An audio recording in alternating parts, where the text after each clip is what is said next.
Hey everybody, I'm Ben Grimico from InterNACHI. That's the International Association of Certified Home Inspectors. And we do webinars. We do some webinars with me talking about home inspections. Those are the boring ones. The good webinars that we do is when I have a special guest. And today I have a special guest, a very special guest, Mr. Carson, Alan Carson from Carson Dunlop. You've heard of Carson Dunlop. They have schools and training and curriculums and exams and textbooks. Amazing company. And Alan is here. Alan Carson from Carson Dunlop, right? So Alan is going to talk about home inspections and the mistakes that home inspectors make. Wait a minute, I don't make any mistakes, right, Alan? Get ready, get your pen and pencil out. And also, this is a live interactive webinar.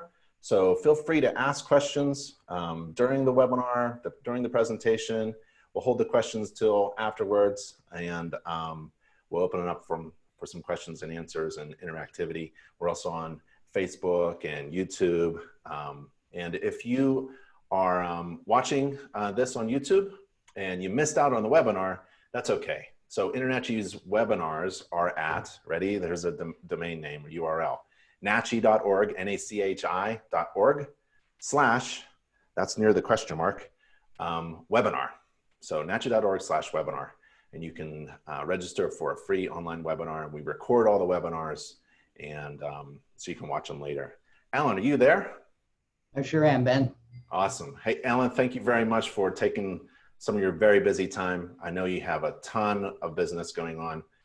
Business is going well in Canada and in Alberta. And so I really appreciate sharing your information with us. And anytime you want to take over the deck, the screen is all yours, sir. All right, very good. Thank you, Ben. And thanks everybody for joining today. Appreciate the opportunity to chat with you folks. And yeah, let's see if we can have a little fun with report writing, something that all of us have to do all of the time. It's part of our working life. So I'm going to give you some thoughts about report writing from my perspective, and I'm going to give you a little warning at the outset. I may challenge some of your paradigms. I may get you to question what you're doing. I don't care whether you agree with me or not, but what I would love you to do is think about what I'm talking about, and if you decide, no, I like the way I do it just fine, that's good. Then you've thought about it and you've made an informed decision. But I probably will give you a couple of different perspectives to think about, and I hope that's a good thing. All right, let's go ahead and get started. I'm going to try and get through everything in under an hour so we can have some fun talking about the questions and so on. But let me get going here. So I'm going to break it into 3 sections. I'm going to give you a little bit of my philosophy about inspection and report writing. I'm going to talk a little bit about sharpening your tools, and by that I mean getting your software set up to work really efficiently and really quickly for you. And then lastly, we'll talk about some report writing. We'll talk about some best practices, talk about some what I think are worst practices, and we'll get into that a little bit. Okay, so in terms of my philosophy, I have a very simple way of looking at report writing. For everything that's in your report, I would like it to answer this question: how does this help my client? And I find so much that I review a ton of home inspection reports, and I find a lot of stuff in there is general information, is inspectors covering their butt, is technical jargon that doesn't really help the client because it's over their head and it's too complex. There are a number of things, and we'll look at some of those today. And I'm going to encourage you to keep this one question in mind as you look at your reports, and not a bad piece of homework. Take this question, look at your last couple of reports, go through them line by line and say, is this valuable to my client? Is this what they want from me? Is this helping the client? So, interesting question. And in my mind, when we're talking about pre-purchase home inspections, and let's focus on those for today, what do people really want? They really want help making a big decision. This is one of the biggest financial and lifestyle decisions people ever make, of course. They want you to help them make it. And quite frankly, they'd probably be happy if you, at the end of the inspection, just gave them a thumbs up, let's buy this house, or thumbs down, no, don't buy this house. Well, we're not going to do that. But the closest we can come is to give them some simple, clear, relevant information so that they can make a really informed buying decision. That to me is the goal of a home inspection and why we get paid. I'm going to say there's 3 elements to a report. Hey, Alan, I don't mean to interrupt, but make sure if you're sharing slides, make sure you're sharing them actually. Are they not advancing? I'm not sure if we can see them on our side. Oh, they're advancing on my side. That's weird. Why would that not be advancing? Sorry about that. I didn't realize those were not, because I'm moving them and I'm seeing them on my screen move. Is there something I should be doing different, Ben? So make sure you share your screen again. Maybe click that button at the bottom corner and share your screen and choose. Hang on a second. Yep.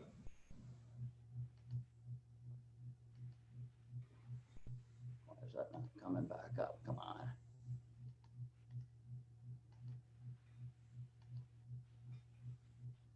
Well, that's weird. Hang on a sec.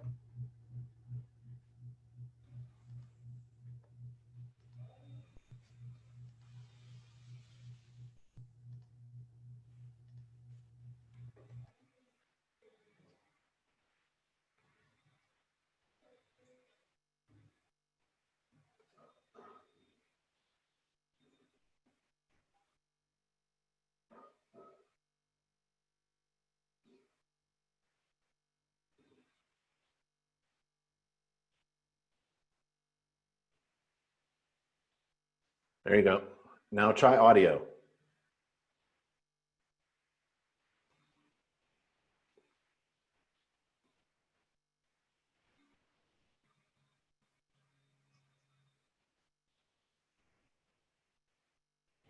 Let's see.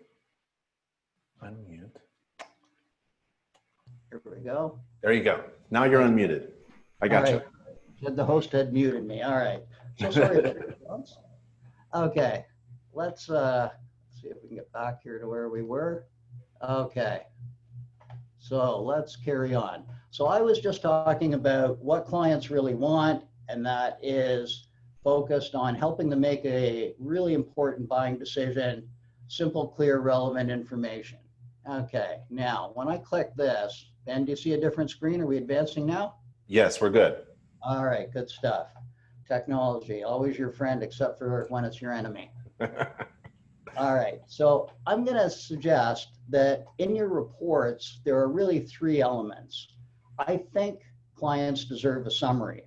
And I know some people are not totally in agreement with that, but I will tell you is we surveyed about 3,500 clients we've been around for 42 years. We've done a lot of client survey stuff. And I can tell you, whether you like it or not, your clients really want a summary, and they want it at the beginning of the inspection. And we'll talk a little bit about that. But I'm going to tell you, if you're not doing a summary, I don't think you're giving your clients exactly what they want. And I understand the liability arguments and the risk arguments against it. And I'm going to tell you, after 42 years and a few 100,000 inspections, get over yourself, put a summary in. Then I'm going to tell you the next section of the report is the body of the report. And that's where you earn your money. That's the meat and potatoes. That's where you describe the condition of the house. Now, I'm going to throw in one other thing, and that is I love the fact that home inspectors always want to help their clients in so many ways. The helpful part includes maintenance tips and good advice for helping people look after their home. I love that you do that. But here's what I would really appreciate you doing. Take that stuff and get it out of the body of the report. Put it at the end, because your clients get confused when you're talking about a critical issue about a worn out roof, and then you talk about cleaning the gutters. They don't have the ability to separate what's important from what's not. Remember, people buying a home are not generally at their best. They're emotional, they're anxious about whether they're doing the right thing. The husband loves the house, the wife's not so sure, or vice versa. So you've got all that stuff going on. I'd love you to keep it really simple for your client. If you find things in your reports that apply to any house that anybody would buy, you know what? Put that in a separate section. Call it important advice for all homeowners or something. Put the meaty stuff all together where people can understand this is the condition of the house, this is what I've got to do, this is what I've got to fix. And don't clutter up your reports with stuff that confuses your client. They're frail, they're delicate, we got to take care of them. I'm going to tell you that, to my way of thinking, when you start to write your report, you've got three things you want to do. You want to provide descriptions to meet the standards of your state regulations. You want to talk about any limitations that are site specific. And when I say site specific, I don't love reading reports that reiterate all the limitations from a standards of practice. It's clutter to me. Your inspection agreement should talk about your standards of practice. If you want to include it in the report, I'm great with that. But don't litter your report with all the limitations that are already covered off in the standards. I see that so much. People get burned, they get a complaint about something, and they come back and they change their report writing format to make sure they never get another complaint about that. Well, the problem is that's a huge disservice to all your clients moving forward. Because believe me, in the limitations section, there is nothing of value for your client. That is all for you. That is all you covering your butt. I'm going to say, keep it minimal, site specific. If you couldn't get into a bedroom because the seller said don't go in that bedroom, absolutely put that in. But if you say, hey, we don't inspect irrigation, sprinkler systems, whatever, then put that in your standards, put that in your agreement, and leave it out of your report.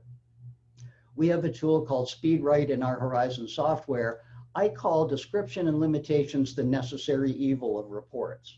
I call that the stuff you have to put in that doesn't really help your client. They don't really care about your descriptions. They don't even understand most of your descriptions. They don't understand GFCIs and AFCIs. Doesn't really matter. I'm going to say get through that really quickly if you can in your reports. And our philosophy is to make that as quick and easy and as minimal as it can be, because what I'd really like you to do is focus on the recommendations. What's the condition of the house? What matters to people? This is why they get a home inspection. Are they buying a lemon, or is the house in great shape? That's what they want. So the focus of the report should be clear, simple, and consistent. It should give people the information about what they need to do to stay warm, safe, and dry in that home. When I talk about being consistent, we've developed a system that we use in our software that makes it really easy, and we call it the Kilt Method. And what I mean by that is I want every time you make a recommendation, and I don't care what software you use, every time you make a recommendation, I want you to name the component. What is it you're talking about? What's the condition? What's wrong with it? What's the issue? Give them the implication. Why does it matter? A cracked pane of glass versus a cracked heat exchanger, two pretty different implications. The location of the problem, where is it? The task, what should they do about it? You got to tell them what they should do about it. Now, I don't want you writing a spec like some inspectors do. I just want you to give them some general guidance as to what to do next. And lastly, I want you to tell them when to do it. So Kilt, component, condition, implication, location, task, time. Every recommendation, every time. Okay, so it's dead simple. You could put it into a sentence and say, the asphalt shingle roof covering is worn out and will leak, causing damage to the structure and contents. The house and garage roof should be replaced immediately. You can see from the little letters I put in, that covers off all of those. But to me, sentences are a lot of work. And I don't know a ton of home inspectors who are trained technical writers. So I like to keep it a little simpler. I am, based on a lot of experience, customer surveys, and experimentation, a big believer in bullet type reports with lots of headings and subheadings. Why? I want to keep my reader anchored and oriented. I want them to know where they are and what they're reading about. As I said earlier, homeowners are generally an emotional wreck when they're buying a house. So I want to make it easy for them. I want to say, here we're in the roofing section, we're going to talk about recommendations. I don't call them defects or deficiencies. We'll talk more about that later. I'm giving them a recommendation to improve their asphalt shingles because they've got some that are missing, torn, or loose. And that means that we might have some water damage, and where is it? It's on the rear slope. They should replace those shingles immediately. Same thing as that sentence said, but this is a way easier read. By the way, people say, well, you end up with a lot of white space on the pages. And I say, absolutely, that's great. Because you know what? Nobody wants to read a 500-word, single-spaced, typed, full-page document anymore. We don't read, folks. Everybody wants to watch video, watch TV, read bullet point lists, and move on. Communication has changed. We got to make it quick, and we got to make it easy. Okay? It gets even better if you insert a photo to go with it to show them. That's that's pretty strong communication in very few characters. That's the goal of the exercise to me. Let me talk a little bit about sharpening your tools so that you end up using your software like a scalpel, not a machete. And what I find is most home inspectors don't take enough time to set up their software to give them exactly what they need. And so over the course of a whole inspection year, they're spending literally days of extra time writing reports instead of using the tool elegantly. One thing, our database, like a lot of other software in Horizon, we have thousands of defects that you might put in. But if you live in California, you're probably not going to come across steam boilers. If you live in New England, you're probably not going to come across evaporative coolers. Get rid of the stuff that doesn't apply in your area. Trim it, simplify it. There's a ton of baggage in there. Why carry all that baggage around on every inspection? You don't need it. So you can trim your database. You can customize your database. So if we talk about beams in our software and you talk about girders, just change it. It's easy. Like, don't fuss it. You can preset all of those things we talked about: condition, implication, location, task, time, and for every single inspection. Every single item, you can have that customized. So if you're talking about gutters and downspouts, and in your community, they have a government grant program for disconnecting the downspouts that the city will pay for. You can put that note in once, save it with your downspout recommendation, and move on. You never have to fuss it. You can just hit one click and you're done. Set that up for all of your commonly used defects. It'll save you a ton of time. Preset which items go to the summary. One of the things that if you use a summary, in most software, you've got to remember to click a button to copy that item to make sure it also shows up in the summary. If you go through at the beginning, like if you find a furnace with a cracked heat exchanger, is that a big deal? You bet. That one's always going to go to the summary. Preset it so that it does it, and then you don't have to remember it. And then you are going to be so consistent, you're going to write reports faster, and you're going to produce better, more consistent reports for your client. Illustrations. We have about 1,800 illustrations attached inside, and a lot of the software does now. Preset the illustration that works for you in your area. We've given you, in some cases, more than one illustration. Not all of them are going to be apropos for your spot. Clean them up, get them right once, and you're done. Use templates. One click to make a whole bunch of entries. You can build those things up. I won't get into detail because we don't have a lot of time today. I'm going to hit on a lot of things fairly quickly and high level, but that's part of the game. So yeah, you can build all of these tools that save you a ton of time in most of the software that's out there. We call ours SpeedWrite. I touched on that before for descriptions and limitations. And in a nutshell, it gets rid of navigation. The world is moving to mobile, and most home inspectors now are using phones or tablets to collect their data out in the field, write their reports out in the field. So when you use something like this, SpeedWrite is something you can use on your phone. It is your quality assurance check. So all of your required items that you want to make sure you never forget are on this list. And the magic of this is you enter one, click it, and it automatically takes you to the next item. So you don't have to navigate or move around. And again, folks are moving in this direction. It saves you so much time. It makes sure you don't forget anything. And it also allows you to move really quickly without having to scroll or tap or navigate in any way, shape, or form. Super simple, super quick. When you're looking for recommendations, there's two ways. There's what I call navigation, and there's what I call search. Search is what you do in a Google browser, right? You type in the letters that you want or the words that you want, and it takes you there. Navigation is going through screens and menus and trees and finding what you want. I'm here to say that this being 2020 and all, navigation is dead. Long live search. So reporting software, you should just be moving on to search and stop scrolling through the stuff. I can never remember, where are fireplaces? Are fireplaces under heating or are they under interior? Where are exhaust fans? Are they electrical or are they I don't know, but I don't care anymore because it's all in search. So if I've got clogged gutters, and by the way, using your phone, you can just tell it. You can just say clogged gutters into it. You can use the voice recognition, or you can type in, and you don't have to type in the words. You don't have to type them in the right order. You just have to type in a few key letters. Like for clogged gutters, you can type in CLOGUT. In our system, you want to type about 3 letters so that it recognizes it. It's so quick. It allows you to enter, add the photo, and you're done.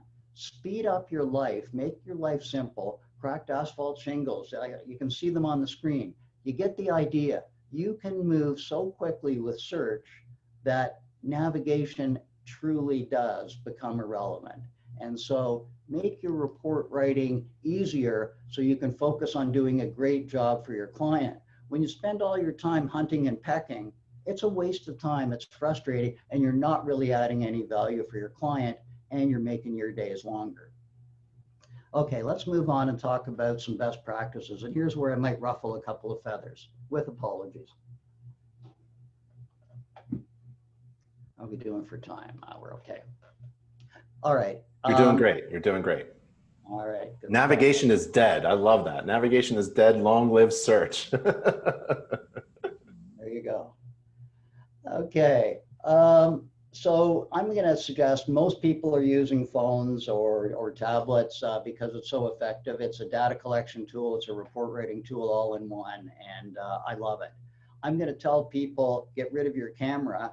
I'll tell you what, these modern cell phones, the cameras in them are so darn good. The flashes are getting better.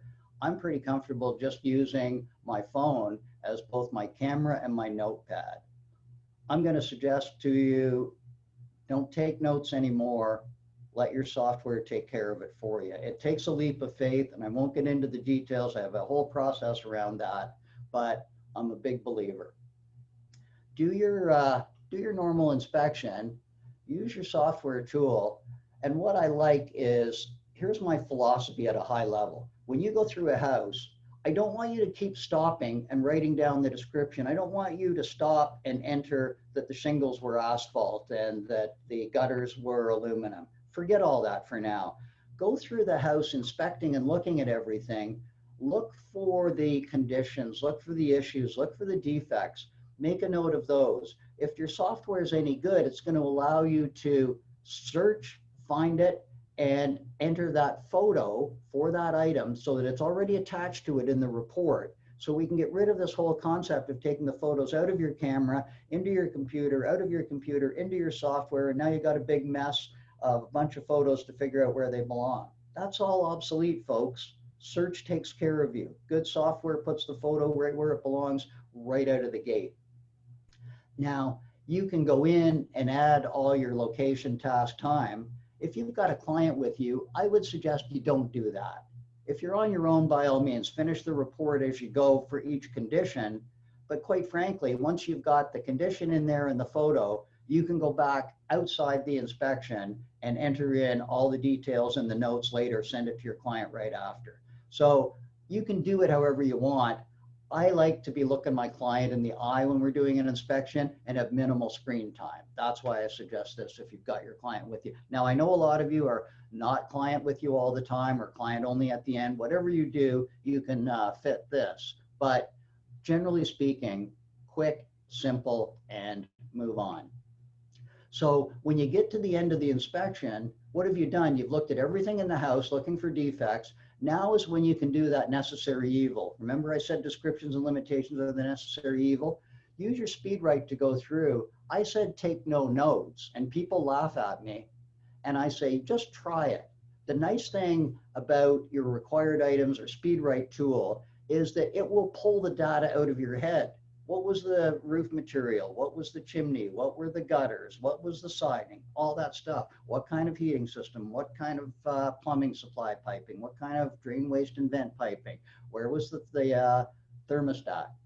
All that stuff you have in there. And frankly, what most home inspectors don't appreciate is how much of that is already in their head. So you go through at the end of the inspection, you can do all your description and limitations in like 4 or 5 minutes and be done. And if you've forgotten one thing, gosh, I can't remember. Let's say you make a note of the BTU capacity of the water heater. Oh gosh, I can't remember what it was. Just walk over and have a look. You're still in the house, not a problem. There's no harm, no foul. And I'll tell you what, once you walk over to pick up the BTU rating of that water heater, you'll never forget to notice it again because you don't want to make that walk a second time.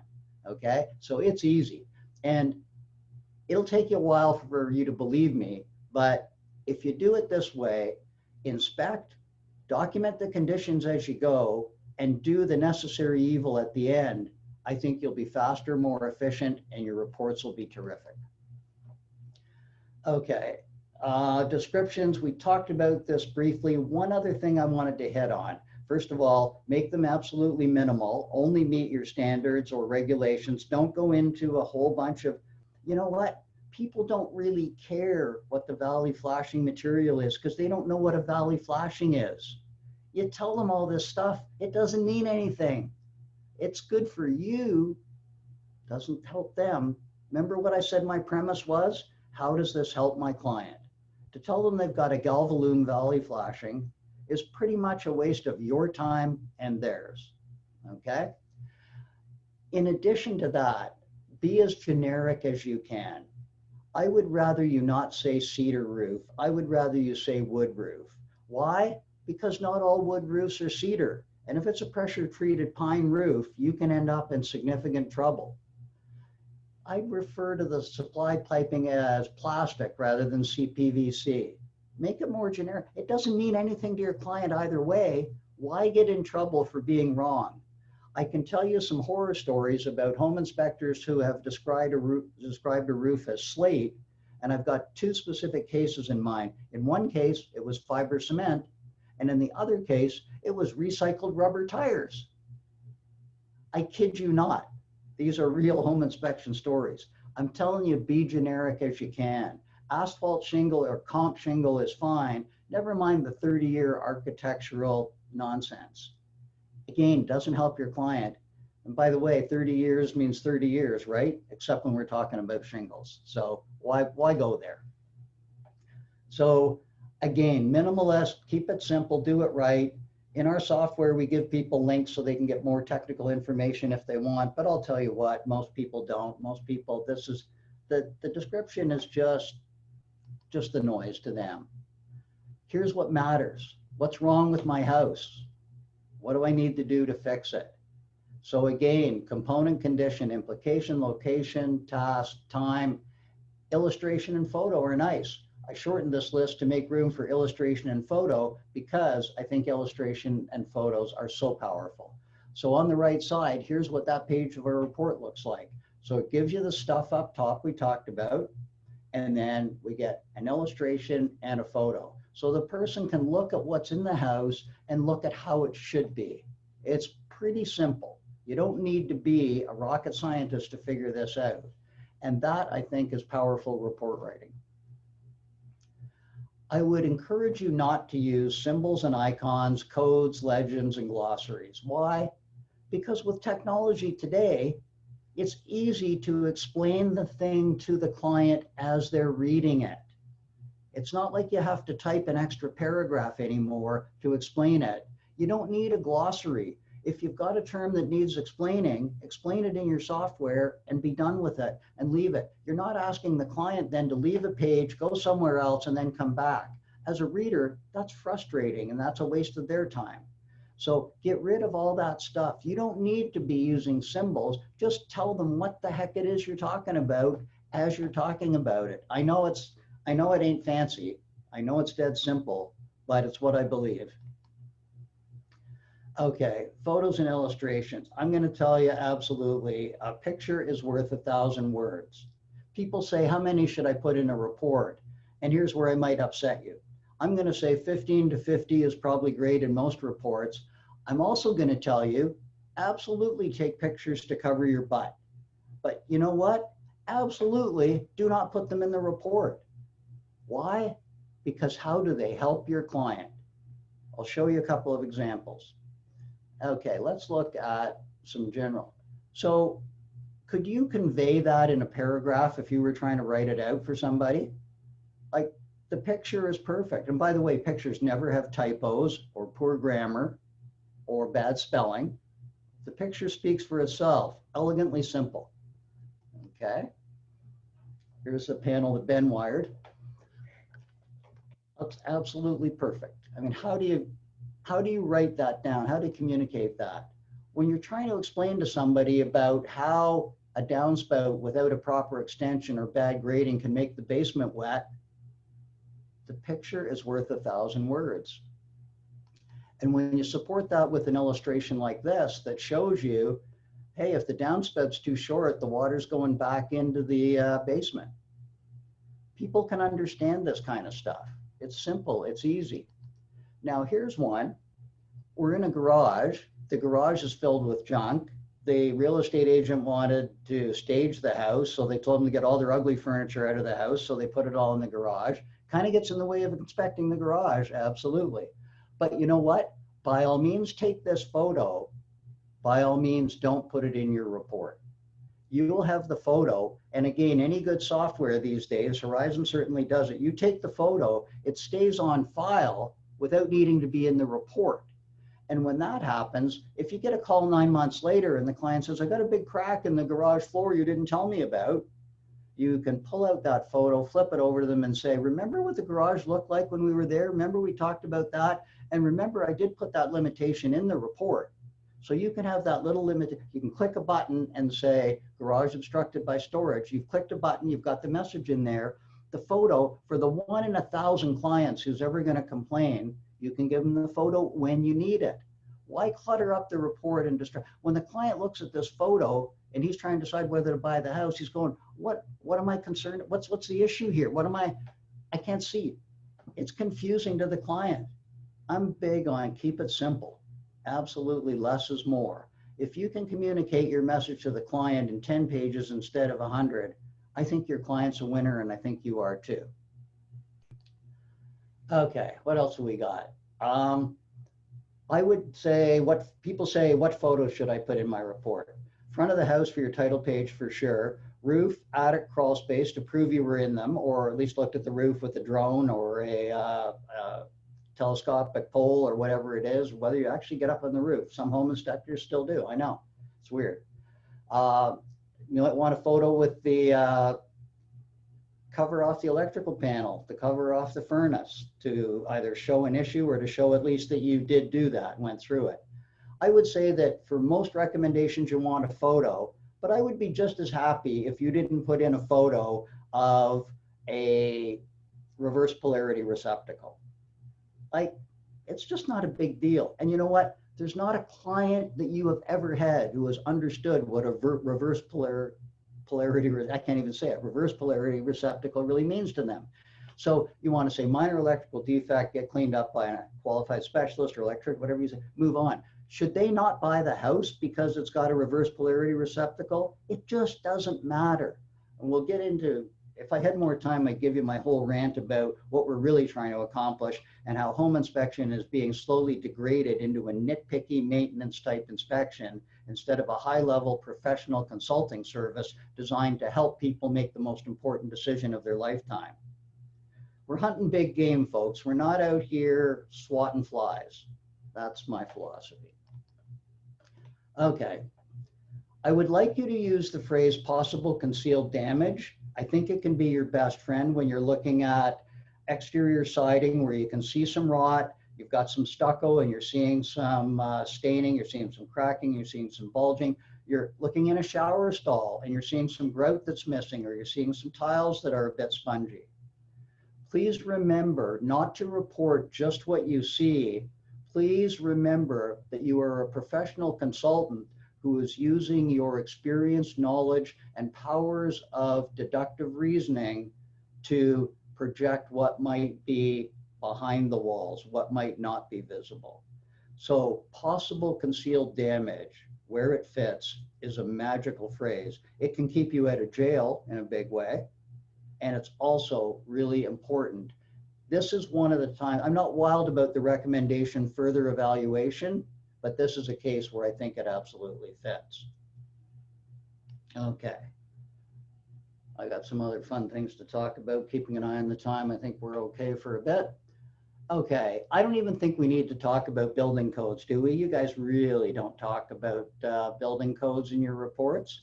If you talk about current building practice, I'm fine with that.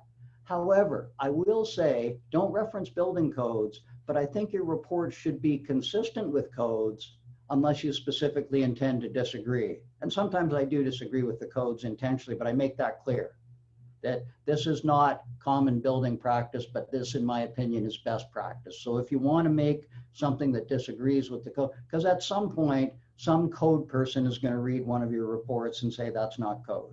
So I don't want you to reference it, but I want you to be consistent with it so you don't have to be constantly answering the phone with people who want to go chapter and verse with you on your reports. By the way, everybody knows it's not one code. There are lots of codes. Everybody knows codes are updated every 3 to 5 years. There's no human being who can be knowledgeable about all codes, all versions. It just doesn't work that way.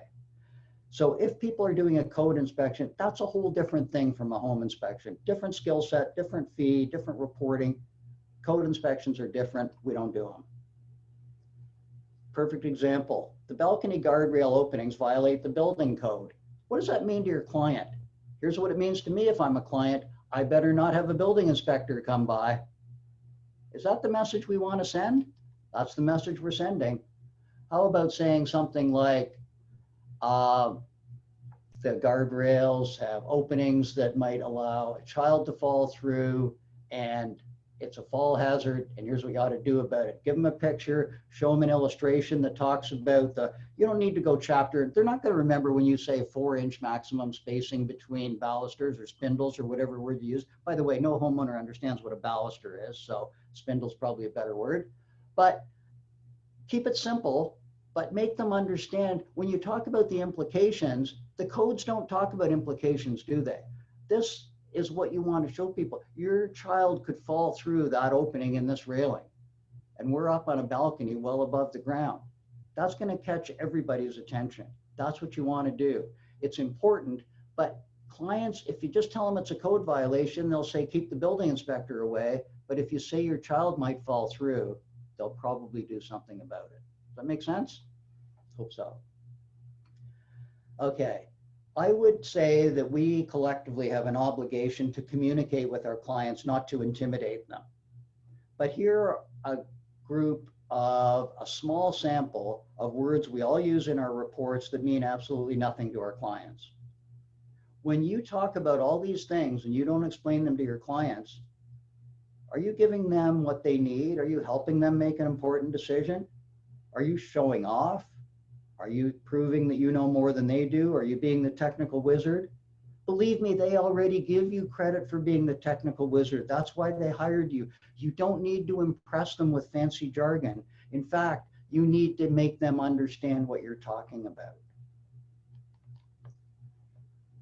Okay. 3 things wrong with this. And by the way, if you think I'm making these sentences up, I'm not. These are coming out of actual real live home inspection reports that I'm reviewing. Some of the exterior plugs should be upgraded to have ground fault protection, which was mandated at time of construction. Great. First of all, they're not plugs. Plugs are attached to appliances and they actually go into receptacles. You can call them outlets if you like, but you can't call them plugs. They're not plugs. Stop it. What is ground fault protection? Not how many lay people in the world have any understanding what ground fault protection is. I can tell you, less than 1%. And why should I fix this problem? Because it was mandated at time of construction. What does that mean? Well, I hope nobody comes and figures out how old my house is and tells me what was required back then. Do you see how it completely misses the point of good communication? This is pathetic. It's embarrassing.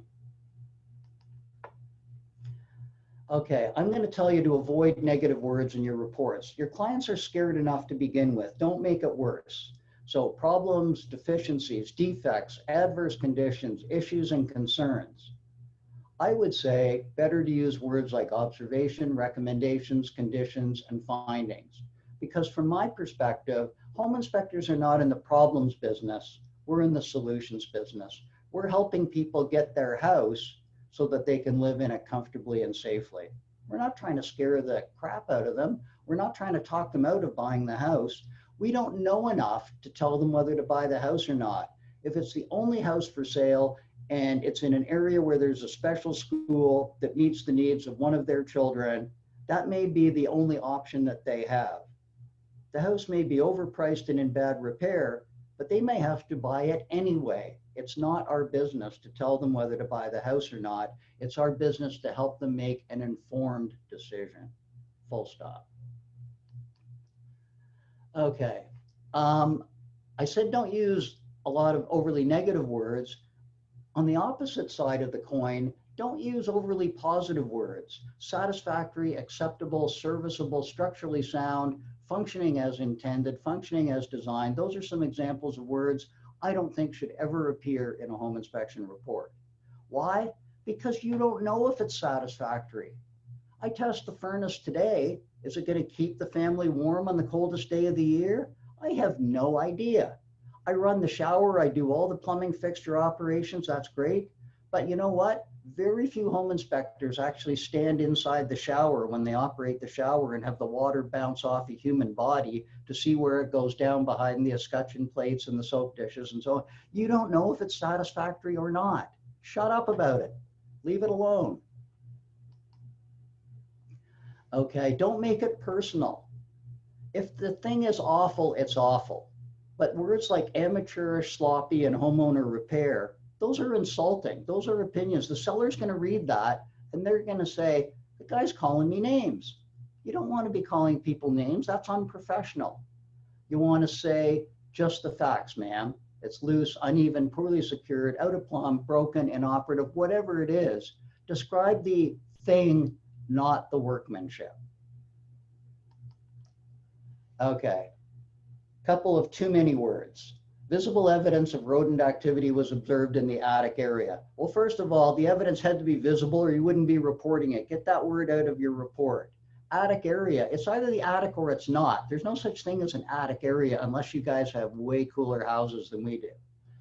Pier and beam foundation appear to have deficiencies that are beyond normal. Well, first of all, if you can't tell whether a pier and a beam system have deficiencies or not, you need to find a different career.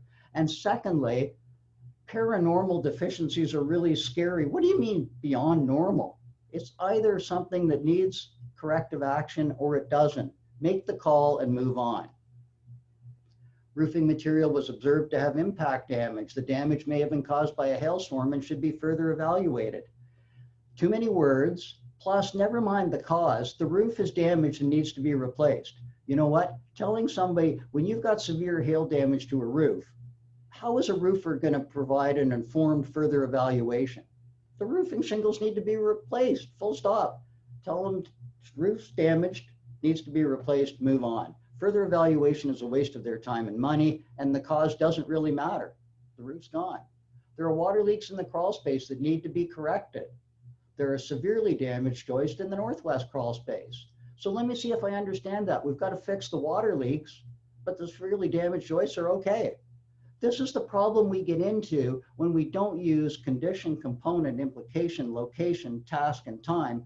When your software doesn't drive you to be consistent, when you start to write paragraphs on an ad hoc basis, you're not picking up everything and you're not being consistent. These two consecutive sentences, one contains a corrective action and the other one does not.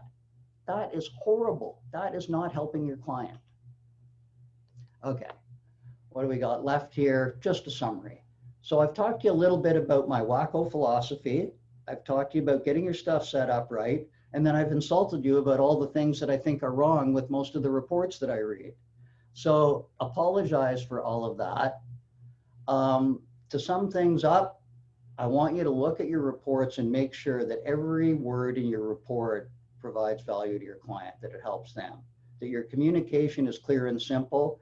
And for 9.5 out of 10 inspection reports that I read, I wish they would say less. Less is more. All right, I am done. Ben, thank you for your patience.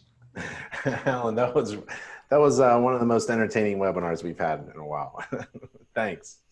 Hey, I really like you know, I've taken notes, you know, so I really like a lot of things that you said, especially how your software should be driving you to be consistent in the CCILTT format.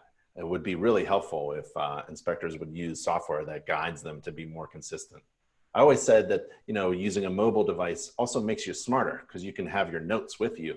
If you forget what the requirements of a TPR valve on a hot water tank are, according to code or best practices or standards, you can look really smart and it reduces your mistakes. So I really appreciate that.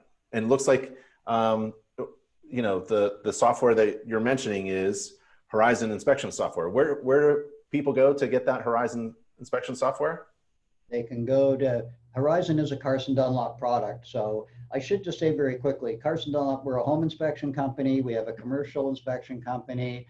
We educate home inspectors, as Ben said, and we also have a report writing software for home inspectors. So I tell people Carson Dunlop is like a table with 4 legs: home inspection, commercial, education, and software. So Horizon software, that's on our website. And Horizon software, you can use it for residential and commercial? Yep. Yep. Lewis asks, if serviceable is not proper, then what do you say? I hated that word serviceable, especially if it's serviceable or not serviceable. I don't even know the difference between the two. You know what, that's such a great question. And there's a lot of places that actually build that into their systems, and I won't go into any detail, but you know what, I am going to say, here's my high level philosophy on words like serviceable. If you're inspecting something and it's not broken, or you don't notice any defects, don't say anything about it. To me, and I've heard people say, well, I have to check off a box for everything I inspect so that the client knows that I inspected it. In the first place, they don't know you inspected it. All they know is you checked off all the boxes. That might have been when you got back into your truck after the inspection. It's no proof of competence. It's no proof of being thorough. So our clients for 42 years, hundreds of thousands of them, have never seen us go check. We checked this, we checked that, and it was serviceable. If you want to say something, you can say no defects were observed, no deficiencies noted, something like that. But you know what? Better advice, don't say anything. Yeah. If it's fine, just make your report what they call an exception-based report. Everything is fine except for the stuff I've written down here. I hope that's an adequate answer for that. Yeah, I think so. What do you, I think I know the answer to this. What do you think of pictures with arrows and circles and text on the pictures themselves? The home inspector spending time drawing arrows and circles and writing text on top of a picture. Let's take a deep breath. How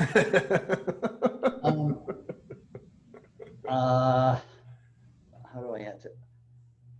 I get it, and again, I go back to a comment I made during my my earlier comments. Home inspectors have a passion about being helpful to their clients. We really try so hard to give them everything we can, and it's a noble thing to do. I think the arrows, circles, squares, annotated notes, and so on are somewhat overdone, shall I say. One thing I do like is, if I say macro, micro, does that make any sense to you? So if I've got a problem with a burner on a furnace, what I might do is take a photo of the furnace so the client knows what I'm talking about, and then I might take a close-up photo of the rust on the burner. And then I might put those photos side by side in my report so the client can, in effect, see exactly what we're talking about in the context you're talking about. It's quicker for the home inspector than using the arrows, circles, notes, and stuff. And quite frankly, people ask me how long should it take to write a home inspection report. I say if you're taking more than an hour to write up a typical clean home, you're probably spending more time fussing than you need to be. And that's one of the time wasters for me, is people adding all kinds of creative edits to photos. Ben, what would your answer have been to that question? Yeah, I hate the extra picture, if a photo is worth 1,000 words, what are you going to add with an arrow? So I teach, like you just mentioned, you take a picture of the system and then you move in closer and take a picture of the component, especially if it has the issue that you want your client to know about. Someone is asking about videos. Let's see, Omar, what are your thoughts on using videos to explain an issue? Another deep breath. Here's the sad reality. Most of our clients don't read our reports. I know that comes as a shock to you, but it's true. It's why I believe in summaries, by the way, and why we have in our summary a little warning that says, please don't take this as the full report. Don't rely on it to make any decisions. You have to read the whole report, but still, people want the summary. I don't think people are inclined to watch videos of this. And frankly, most of the stuff that's wrong with a house is pretty flippin' visible with a still photo. Like, if I tell my wife that the tap is dripping in the powder room, she doesn't need to see a video to believe that the tap is dripping. Come on, why not? So we can time the taps. Tip, drip, drip. The phrase bells and whistles comes to mind for me. I don't want to waste my time. I don't want to waste my client's time. I think I made that pretty clear in my comments. And I know I'm out of step with some people when I say video doesn't really help. I enjoy taking video of the areas that my client didn't see. So if my client was absent, I really like the videos, and I always did like 30 seconds of the roof, because I never wanted my client to get up on the roof. So, you know, I wanted them to see those things. So I think video in some cases could be useful, but I understand what you're saying. Let's see. You know, a lot of roofers become home inspectors because their knees are hurting and fingers and knuckles are hurting and their backs. And they tend to talk a lot about how the valley, you mentioned the valley flashing, how the valley is woven together, or it's a straight cut or a California cut. And it's just extra information that means nothing to your client. That was a really good point you made. Have you ever described a valley as woven, or we have California cuts? I'm not even sure what that is. Closed cut, we call it, yeah. Yeah. So I think, Ben, that there's an important point in there as well, in that when I talk about consistency and the way we built our software, I'm helping people be consistent in the level of depth they provide as well. And a lot of home inspectors come, you mentioned the roofer example, but I find I can often tell what the home inspector did in a previous life when I read his report, because he's got 3 pages on electrical and almost nothing on anything else. You have to be careful not to be super helpful just because you know more stuff. Because if you know more stuff about that, that's great, but it makes you look a little weird when you don't provide the same level of detail on the plumbing. So I would say consistent depth, and if you know more, that's great, but you don't need to use all your ammunition all the time. Yep. You made a great point that, you know, home inspectors are professionals, and that, you know, we have to regard ourselves as such, and we're not just nitpicky home maintenance listers, a bullet point of little things to pay attention to, regardless of whether they're important or not. That was a great point that you made. Alan, I want to thank you so much, and thanks everybody for attending. Any last words, Alan, before you leave us? Just a thank you, be safe, happy inspecting, and Ben, thanks for the opportunity to chat with your folks. Appreciate it. It was really great. Thanks, Alan, Carson. Thank you, everybody, for watching. Stay safe and healthy, everybody. All right, see you next time. Thanks, Alan. Bye. Bye now.